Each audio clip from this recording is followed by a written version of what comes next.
In shared manufacturing facilities, the halakhic discussion about cross-contamination becomes especially important, but it also becomes surprisingly manageable when dealing with modern precision-fermented foods. Biotechnology plants are built around cleanliness, sterility, and reproducibility far beyond what most food factories traditionally achieve. That high standard works strongly in favor of kosher supervision, making cross-contamination risks not only solvable but often easier to prevent than in older industrial settings. Rather than viewing shared facilities as halakhically threatening, one can see them as environments where engineering, documentation, and halacha can align in practical, constructive ways. At the core of the issue is the halakhic principle that ingredients from non-kosher species, non-kosher processing lines, or dairy/meat interactions can potentially affect the kosher status of a product even in extremely small quantities. In a typical food plant, residues from previous runs, shared piping, or improperly cleaned equipment could cause issues. With precision fermentation, however, the equipment is designed to eliminate exactly those variables. Bioreactors operate as closed systems. Mixers and transfer lines undergo rigorous CIP/SIP, clean-in-place/steam-in-place, sanitation, and manufacturers document every batch down to micron-level contamination controls. These built-in safeguards dramatically reduce halakhic risks before a moshgiach even steps into the room. One of the most important practical advantages is how fermentation vessels operate. A stainless steel bioreactor isn't a bowl or a vat that can retain bits of residue. It is a sealed, pressure-rated system sterilized with superheated steam, often reaching temperatures that exceed those used in classical koshering by boiling. From a halakhic perspective, this is powerful. If the equipment has not absorbed non-kosher material into its walls, and precision fermentation equipment is designed specifically to avoid such absorption, then sterility protocols can often reset the vessel to a status cleaner than that of most conventional food lines. Even when non-kosher ingredients are processed in the same building, the barrier created by closed-system fermentation and high-temperature sterilization greatly simplifies kosher oversight. Ingredient handling is another area where modern biotech facilities offer unexpected halakhic clarity. Non-kosher raw materials are usually segregated into dedicated storage rooms or sealed containers because contamination of microbial growth media ruins entire production runs. That scientific priority aligns directly with halakhic needs. When precision-fermented proteins are produced using strictly kosher glucose, amino acids, minerals, and vitamins, each verified through certificates of origin, the likelihood that a stray non-kosher feedstock enters the system becomes extremely low. Inventory tracking systems and computerized batch logs provide further reassurance to certifiers, allowing halakhic authorities to trace every component's path from supplier to fermenter to purification column.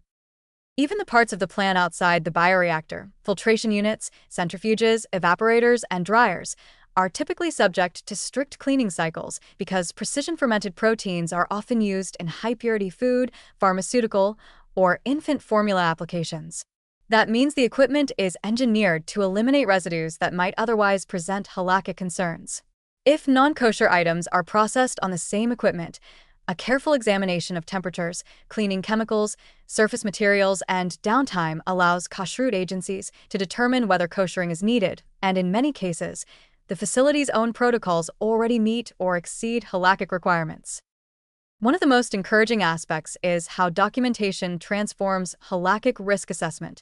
In older facilities, much of kashrut supervision depended on observation and assumptions about standard practice. In a biotech plant, batch records, digital audit trails, and sensor data create a transparent environment where cross-contamination can be monitored with precision.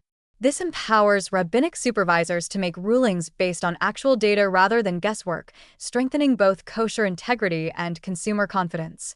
Manufacturers that collaborate openly with certifiers often find that the halakhic process becomes smoother, faster, and more reliable because the plant's default quality systems already support most of what kosher law requires. Communal benefits also influence the analysis. If shared facilities allow kosher precision-fermented dairy to reach the market more affordably, consistently, and with lower environmental impact, that outcome supports broader Jewish values such as bal tashit, avoiding waste, food accessibility, and sustainability.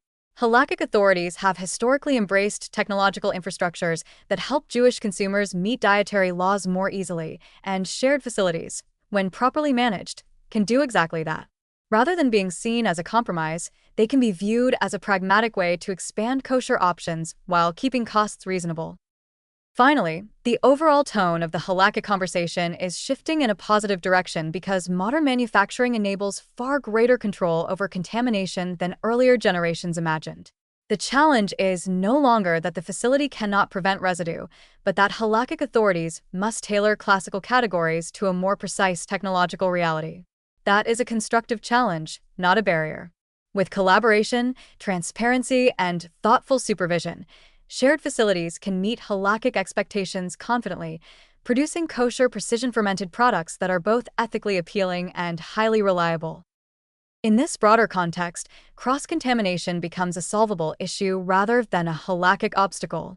The combination of scientific rigor, robust documentation, and rabbinic guidance makes it possible for precision-fermented foods, produced even in mixed-use facilities, to integrate smoothly into the kosher world.